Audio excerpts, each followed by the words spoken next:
Are you suffering from a lack of sleep, chronic pain, other issues that keep you from living your best life? Although we want our bodies to run like beautifully well-oiled machines, daily life takes a toll despite our heartfelt efforts. As a clinical psychologist, I found that sleep and pain issues are common in nearly every age group, and they often start as early as adolescence. And the older you get, the more likely it is that you'll suffer from one issue or another that calls out for medical attention. Yet in many cases, it's difficult to get more than a routine exam and a prescription before you're sent on your way. Is it possible to heal your body, to really get to the root of pain and sleep issues so that you can feel truly alive again? To help you live your best life, Dr. Fawad Mian, a renowned board-certified neurologist who specializes in neurophysiology and sleep medicine, offers us powerful tips and tools. Today, we'll focus on this listener's real-life question. I've been suffering from sleep issues and increasing pain in my joints. I'm only 41 and I'm not ready to feel old. I can't figure out the source of my issues and my doctor recommended that I see a psychologist. Do you have any suggestions? As background, I'm a male. I used to run triathlons. I stopped a few years back, and I work in tech. And with that issue as the focus of today's episode, I'm Dr. Carla Marie Manley, and this is Imperfect Love. Welcome to Imperfect Love with Dr. Carla Marie Manley, psychologist, author, and relationship expert. I'm here to help unravel mysteries and misconceptions about love, relationships, and mental health issues, plus everything in between. Love is complicated, people are imperfect, and relationships surely can be tough. Together, we'll navigate this messy, imperfect space of real life.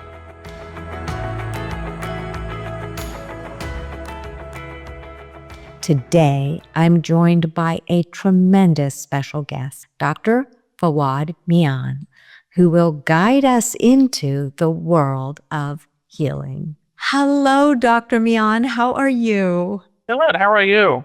I am super. It's a pleasure to meet you. Thank you for allowing me to be on the show today. Thank you for joining us. Before we launch into this very interesting question that's actually not that all uncommon, I'm sure not at all uncommon for you, could you tell our listeners just a little bit about what makes you you? Oh, well, I mean, it's a lot to pack in there, but for me, it's somebody who's actually suffered through chronic pain and had chronic injuries. I myself had to solve my own issues, and that's what took me to the areas of regenerative medicine, and that's what helped get me through along with functional medicine. So that was something that was very helpful for me, but my background is neurology and sleep too as well. I was able to kind of combine both of those together to try to help me get me through my own issues. So it's a unique perspective that actually many doctors just don't have, because many may not go through the things that we actually treat. I really applaud you for sharing that with us, because I think it's really important. I think book knowledge and, clinical knowledge, and in your case, all of those years of training, that has a lot of value, but experiencing something personally adds another layer. It really does. So thank you. Do you mind me asking, what were your pain issues? Your chronic pain? Yeah, there were a lot of things. So one of the first things I had actually was a shoulder injury when I was lifting some weights, and I kind of had to go through conventional treatment, which was seeing the orthopedic surgeon. And the surgeon saw me and was like, well, maybe we can get a surgery out of you, or maybe there's a tear in there. That's really one of the first things he said to me.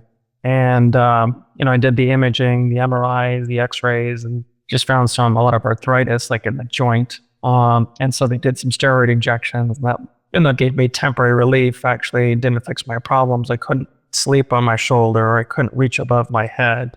It was hard to do physical activities that I enjoyed to do. And, the only thing that the doctor could offer me was essentially just chopping off part of my shoulder. Sounds pretty gruesome, but that was the choice he gave me. And so I had to start looking into other realms of treatment. And then at the same time, I started to have some foot and ankle issues. Kind of just popped up out of nowhere, and I had plantar fasciitis, which gave way to bad Achilles tendonitis, or tendinosis, I should say, is a proper term. And, after going through the treatments for that with some injections and some other modalities and treatment and orthotics, once again, I got to the surgeon saying, maybe we just got to chop out some more bone. So I had multiple doctors telling me to chop out parts of my body that I was born with.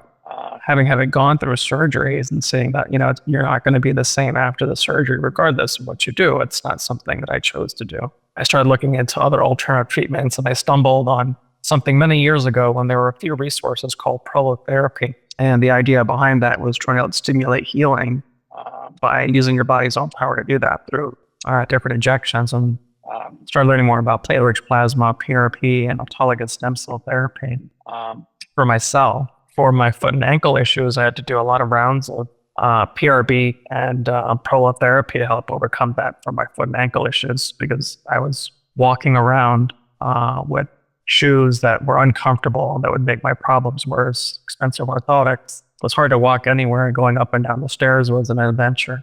And I didn't want to keep living my life like that. So I started doing these injections. Then when I saw people as bad as it got, some steroid injections, I overcame it with the PRP after several rounds. I don't have that issue. I can run on the treadmill. I don't have to wear Frankenstein shoes or anything like that. With my shoulder, that's also something that I just treated myself with prolotherapy and some PRP. And I kind of had to undo what the steroids did to my shoulder at the time. Because essentially, if you look at it anatomically, you'll see that the steroids actually start eating bone away and cartilage. It's actually toxic by putting it into the joint. So we're kind of in the realm of where I come from and my colleague. It's very anti doing things like that, because we know that in the long run, you're going to end up chewing up the joints and may lead to a surgery, which, surgery is not the be all end all of everything. Just because you have a surgery doesn't mean that you're going to be fine. And so for me, I started implementing also functional medicine, looking at things that we eat, things that we consume, things that we get exposed to. And all of that I found was really important too as well, because it's not just injections itself, it's your lifestyle. How you live your life makes a huge difference in terms of how you feel. Excellent. So let me slow it down, because you've given us so much terrific information already. First, listeners, we are not dispensing medical advice. Dr. Mian is here to help guide us. We want you to reach out to your physician. And if that physician happens to be Dr. Mian, fabulous for you. I hope you can access him. His information will be in the show notes. So that said, that little disclaimer to protect us and keep everybody safe. Now, let's go back into some of the things you said. I'm familiar with PRP only because, my husband loves motocross and racing, and they're always talking about getting the guys back on the track so that they can, and they use PRP. Could you talk about what PRP is? That's one piece. So give us some foundational terms. The other piece, and I'd like a little more information on it if you don't mind. I steer clear of anything cortisone-based. And it sounds, because of what you're talking about, how it can be so damaging, yet it's one of our most common underlying medications. And so you can explain a little bit about that and any research that's in your hip pocket on that. Then part 3, because I want to make sure we give enough for this listener who wrote in.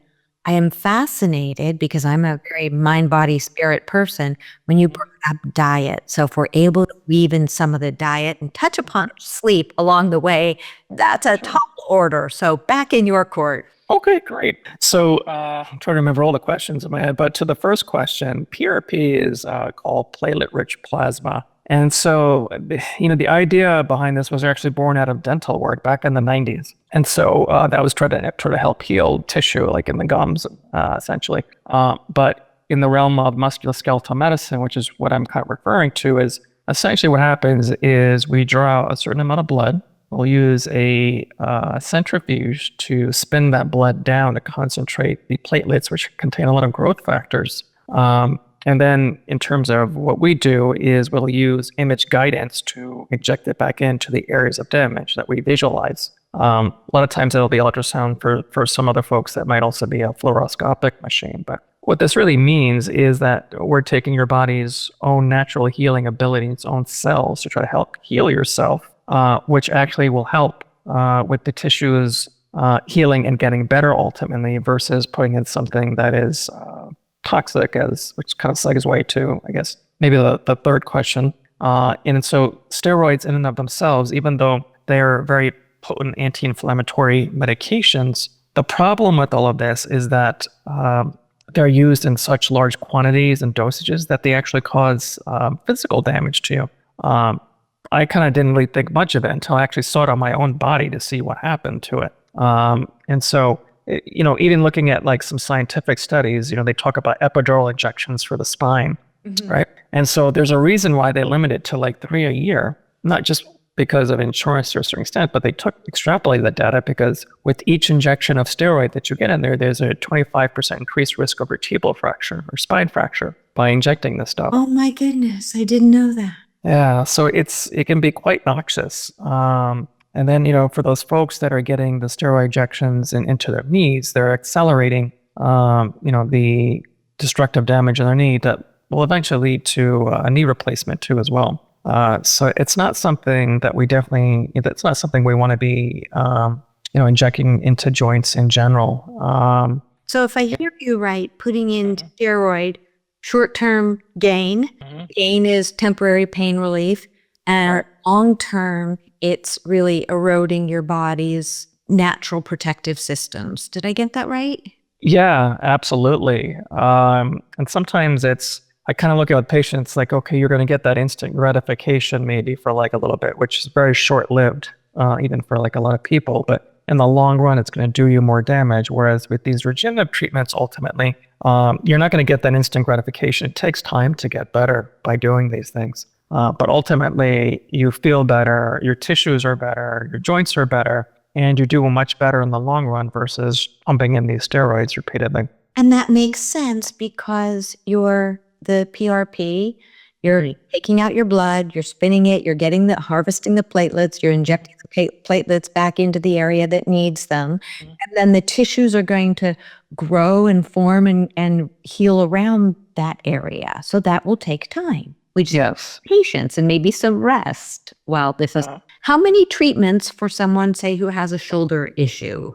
Well, honestly, it depends because normally what we do is when we see somebody, we look at their total medical history, we do a physical examination. We'll may do some additional imaging. Let's just say, for example, like an MRI of like the shoulder. And then depending on how the person examines, what their physical status is and what the imaging shows, we kind of put that all together to determine, how many treatments one would get. So, just say on average, someone may get between 1 and 3 treatments. I've been able to, do treatments where, I got somebody 90% better on one treatment.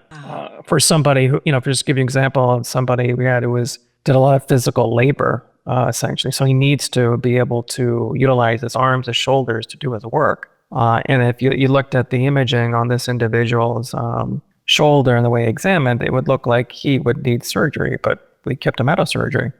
He was much better. He was actually able to perform his work. And this is just one real life example.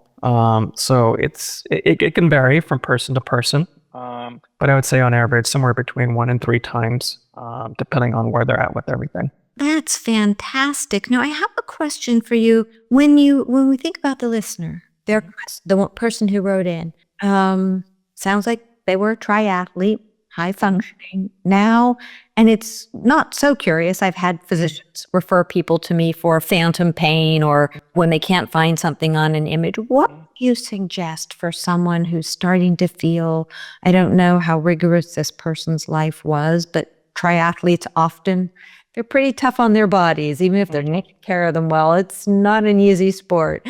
Right.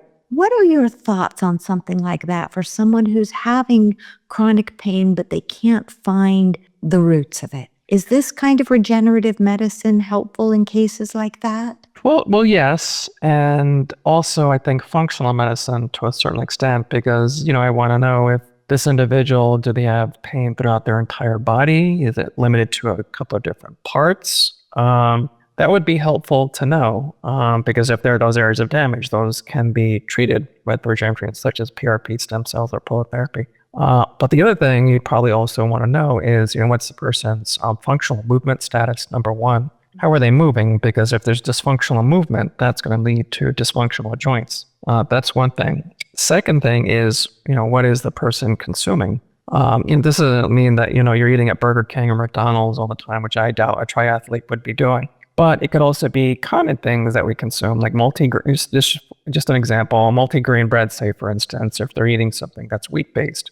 Gluten certainty can cause inflammation of the body, and the joints can be one part of it. Another thing could be, is the person insulin resistant? Is their blood sugars creeping up? Because that actually will attack the joints too as well. It's not just your eyes, your nerves, your kidneys, your heart, and all of that, and your brain. It's also your joints too as well, which often gets overlooked. And of course, there can be many other things in the diet that could be looked at too as well. And sometimes doing some specific food sensitivity testing may be helpful for that. The other thing that also probably would be helpful is determine, what the individual is taking medication-wise for what issues. Because medications, as much as they do, help us for different things, sometimes there are ones that actually do harm for others too as well. And so we really want to take a look at that. So I think for our gentleman person who asked this question, I think we need to take like a much deeper dive and what's really going on over there, and maybe even seeing like a functional medicine specialist might be one of the first things that they would want to do to see, well, what kinds of things are actually happening that's causing this. The other thing I didn't throw out there outside of food sensitivity testing is, are there any toxins is the individual being exposed to as well? That often also gets overlooked too, as well as a person getting exposed to other things like mold and all of that too. That's also an overlooked thing too as well. So it's a lot to look at, but I think a functional movement person would be a good person to start off with, to try to get more to just the root cause if there's just chronic body inflammation. But this could also be supplemented with the sense of having the regenerative treatments, trying to help the areas that are injured from the activities that the individual was doing as well. And what I'm hearing from you is so different from what many of my clients say, that the kind of treatment they get. I'm not saying all medicine, all providers aren't fabulous, that sort of thing. I am saying in today's world, with a 10-minute office visit, and physicians often being required, or they are interested in only a few tests or a very limited exam, getting the treatment you're talking about, which is really a whole body approach, functional medicine, the regenerative therapy, the tests for toxins, getting a physician to order those kind of tests in today's world is extremely difficult in many cases. So yeah, what would you advise someone to do if they're running? And it sounds like this individual experienced, I don't know the backstory, what I know, right? And it seems as if they were told this is psychological. And I'm not saying that's the case. I don't know why the physician came up with that. But often people are told, I've worked with people who suffer from chronic pain, and they'll say, I can find some roots to it, some unresolved trauma and this and that, and we can diminish some of the physical pain. Sometimes physical pain is physical pain.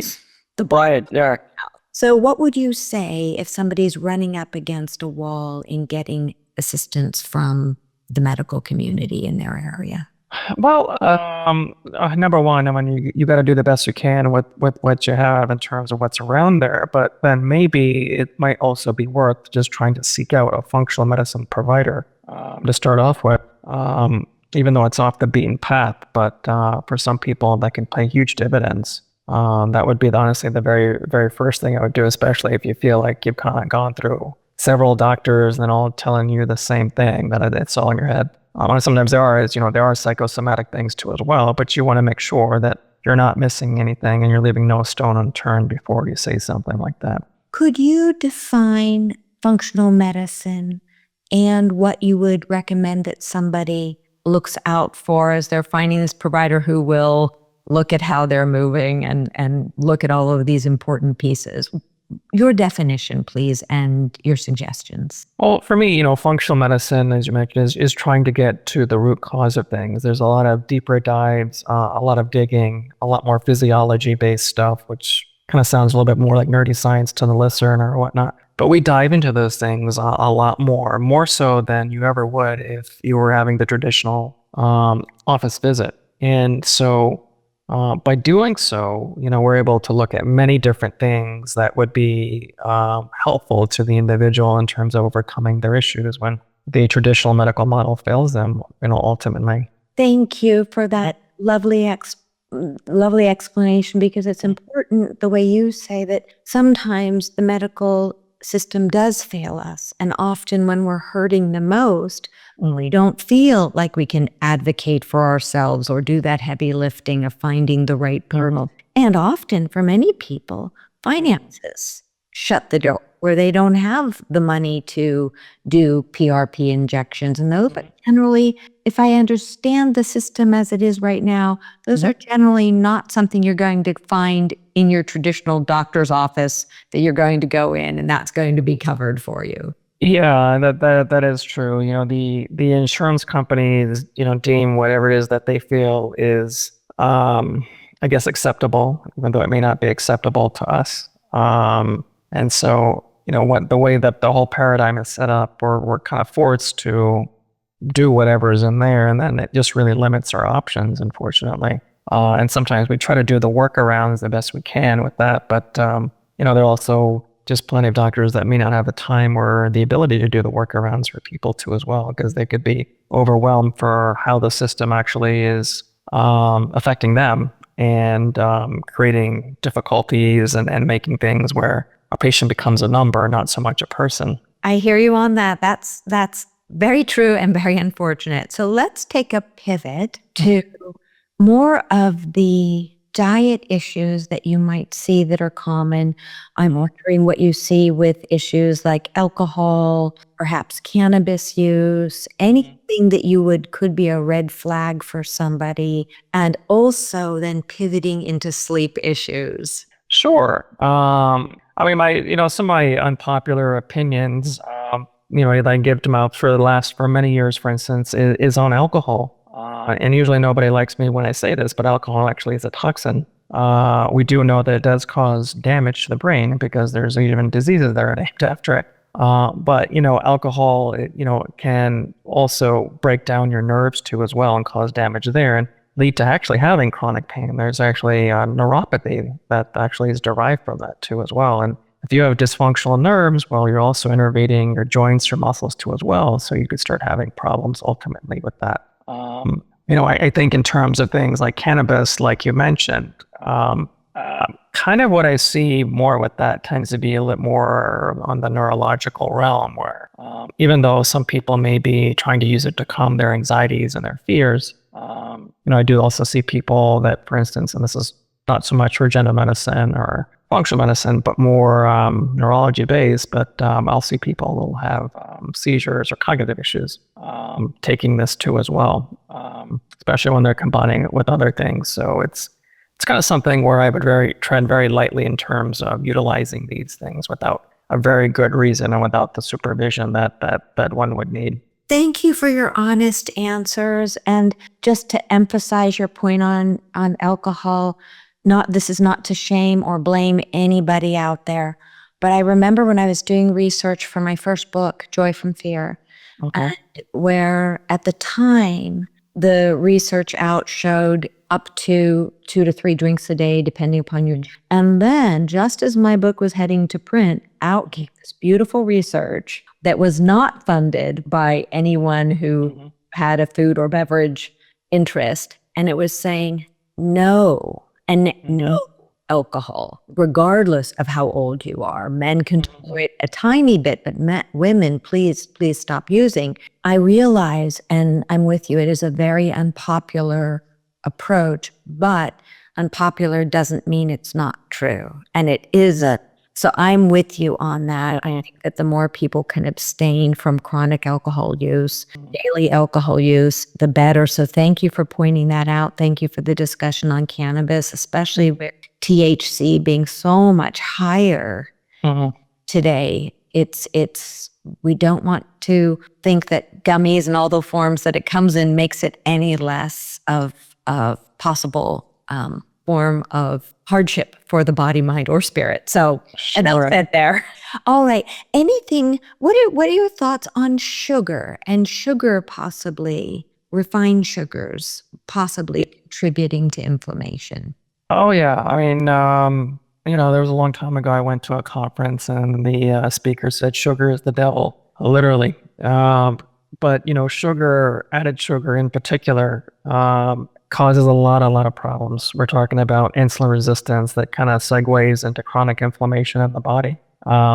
And you can feel it, even then, even for me, for now, if I had something that added sugar, this is my body's ability to tolerate, it would actually make me feel dizzy, lightheaded, and having brain fog almost, essentially, by just having extra sugar that I don't need. Because I've cut out a lot of sugar, like in my diet, it's minimal at this point. And so if you're talking about something like this, and you're talking about chronic pain, I mean, sugar in and of itself is just something that will eventually lead to a significant chronic pain from all the chronic inflammation that's occurring too as well, amongst the other medical issues that one could start developing. Even then, in terms of neurology, they talk about type 3 diabetes being, Alzheimer's disease, and kind of packing that together, because we know that the glycosylation, the destruction of neurons, and overwhelming the cells with excess sugar, causes cognitive issues and damage too as well. So it's something that I would say everybody should try to restrain from as much as possible. I think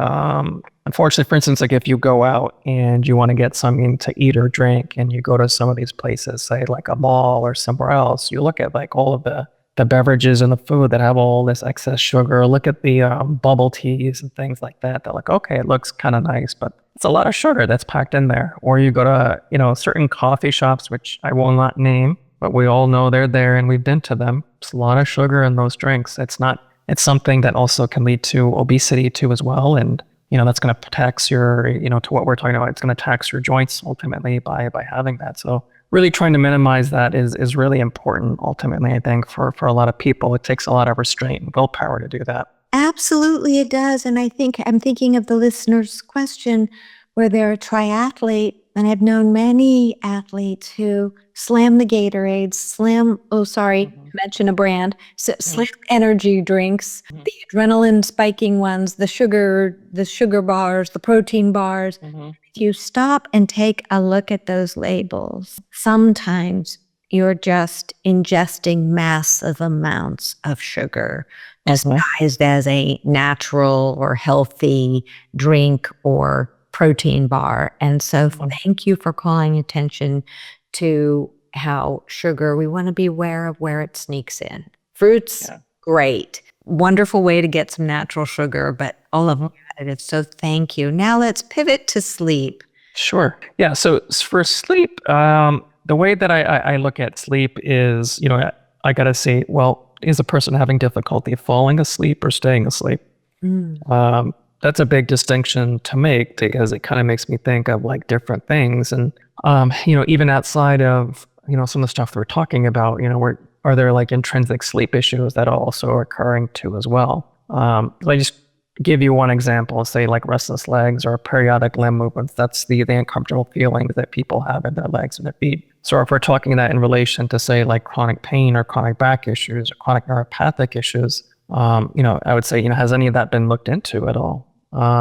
Did somebody look at your back? Did anybody run a nerve study? Did anybody do any blood work to say, hey, is there like a nutrient deficiency? Say, for instance, just like B12, say, for instance, too, as well. I think that's something that should always be looked at. I think also in terms of also getting to sleep, you've got to look at what medications you're utilizing, what things are you consuming prior to this? What are you even doing before you're even trying to get to sleep?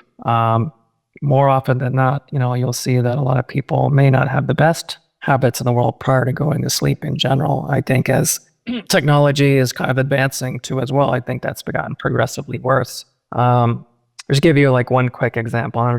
This is kind of more on like the insomnia realm, but back in New Jersey where I'm at, there was I think Superstorm Sandy that was around a long time ago. And, I had plenty of patients at the time that said, I cannot fall asleep. It's impossible for me to fall asleep. I've done everything. But you know what? When the power was gone for like a week and the sun would set at like 7 or 8 o'clock, guess who went to sleep? Several people did without an issue. You think about how powerful are these computer screens, these TVs, our to-do list, our email, and all of that. That has a huge, huge impact. And it's not like we're we're intentionally trying to do this to ourselves. It's more of just we get caught in the flow of everyday life and think that this is, an acceptable way of being, essentially. But, for those of us that are a little bit older and I remember growing up in the 80s and can't remember the 70s, but at least I remember the 80s, the 90s. We didn't have any of this stuff.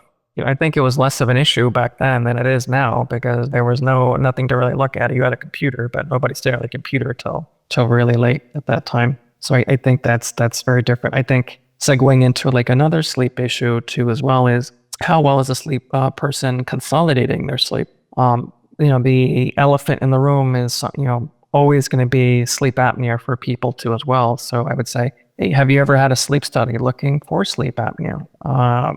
Because if you haven't, maybe your sleep is not being consolidated as you breathe in. Say you did have sleep apnea, what happens is the airway closes up. So maybe one can remember drinking out of like a Capri Sun or a juice box when they were younger, or maybe have kids that have done that. When they get close to the end, there's so much negative pressure, the airway just collapses like that. And so if that's repeatedly happening, then what's happening is blood pressure is raising up, heart rate's raising up, there's decreased oxygenation to the brain. And so over time, you're physiologically changing everything as well. You're increasing a chronic inflammation, number one, but then number two, just not getting that sleep consolidation. It's going to make everything hurt. Nothing feels good at that time. You can't think straight. You can't remember where your keys are. So that would be like a key thing that I would do for anybody that's had, some chronic sleep issues. And then kind of flipping things around, in terms of chronic pain, if there are specific injuries that one has, whether it's their back, their shoulder, their knees, and they're in extreme pain, then it's going to be hard for them to get to rest. So obviously, if there are any injuries, those should definitely be looked at, be evaluated, be examined to see if those areas need to be treated too as well. And it doesn't always necessarily have to be even like a regenerative treatment per se. Sometimes it's common things, like physical therapy. I think acupuncture sometimes gets overlooked, but I think it can do a pretty good job for some people. Sometimes it can be even like supplements that one takes. And, I would say before taking any supplement, you should talk to your doctor or to someone who can actually supervise what you're doing. But in a very common approach, and this may not apply to everybody depending on where they're at, but things that can help with chronic pain are things like magnesium, things like fish oil, things like turmeric, very common things that can be utilized. But again, I would definitely say, hey, please talk to your doctor, please talk to your provider, whoever you're seeing before starting any of these to make sure it's appropriate for you and you don't have any contraindications to utilizing these supplements. Thank you so much. That was incredibly helpful. Just to do a recap and affirm the part you've said so many wonderful things, but we often forget that our bodies are not machines. We don't just shut them off like we shut off a computer or turn off a light. If you're having trouble, as you're saying, going to sleep, it's so important to focus on sleep hygiene. Turning off the TV earlier, not watching terrible news shows or sensationalized news, anything that's keeping your phone away from your bed, doing all of these things hours, 1, 2, 3 hours before bedtime. Because remember, for thousands and thousands of years, humans are used to going to sleep when the sun goes down, waking up when the sun, and that's why it dovetails perfectly with what you were saying, that you noticed when there were power outages, because the people get into their normal patterns, regular patterns of sleep, because there is no power, no devices to keep you up past when your body would naturally shut off. And most of our bodies do need 7, 8, 9 hours of sleep, much more when people are younger, adolescents.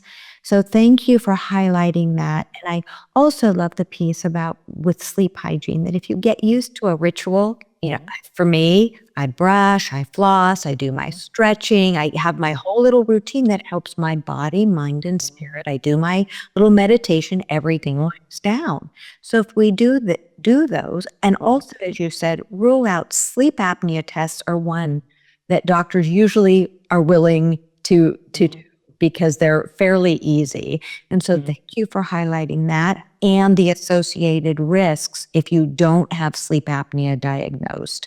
It can really cause, you're well versed in all of the side effects, but so thank you for outlining those.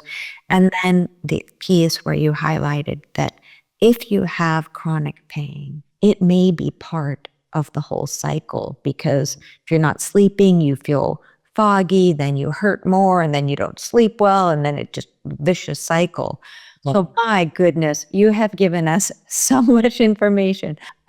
Dr. Mian, do you have any other pieces that you think that our listeners should know about this topic, or something you really want to share? Well, I would just say nothing really special per se, but I would say if you're not getting anywhere to where you need to be, I would say try to dig a little deep and try to find somebody that, wherever you are in the country, to find somebody that can really help you.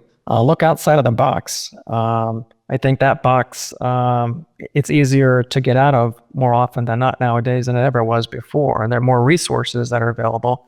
So I would encourage anybody who is not getting to where they need to be in terms of their sleep, their pain, try to look for somebody around in your area who could really, really help you. Thank you. You have been such a fabulous guest. I so appreciate you, your wisdom, your time, your energy. What a gift. So thank you, Dr. Mian. I'm so grateful. Yeah, thank you for having the show. I really appreciate it. Thank you. And thank you to our listeners. It's so wonderful to be able to do these journeys with you. And remember, Dr. Mian's resources, his website, it will be all in the show notes. So you don't have to write it down now. But if you would like to, it's Dr. Fawad, F-A-W-A-D Mian, capital M-I-A-N. And you'll be able to find him online very easily. So thanks again. I'm so grateful. Thank you so much. I really enjoyed this talk with you today. I've enjoyed it tremendously. Truly grateful. And I'm sure you've helped so many people, not only in your private practice and your clinical work, but also through podcasts like this this one actually reaches people around the world. So thank you so much for spreading such good, upbeat, positive, helpful information. Thank you. Thank you. And this is Imperfect Love.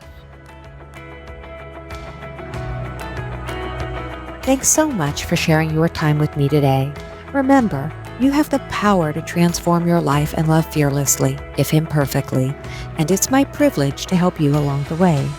You can find more life-changing content, including my books and other podcast episodes, at drcarlamanley.com. Feel free to submit your own confidential questions through my website. I'll do my very best to include your issue on a future episode. If you found this podcast helpful, please subscribe and leave a review. Until we connect again, this is Dr. Carla Marie Manley wishing you oceans of blessings and love. Please note, this podcast is psychoeducational in nature and is not intended to replace formal mental health support. Please contact your healthcare provider or emergency hotline if you need psychiatric care. And, as always, please take good care of your amazing, wonderful self.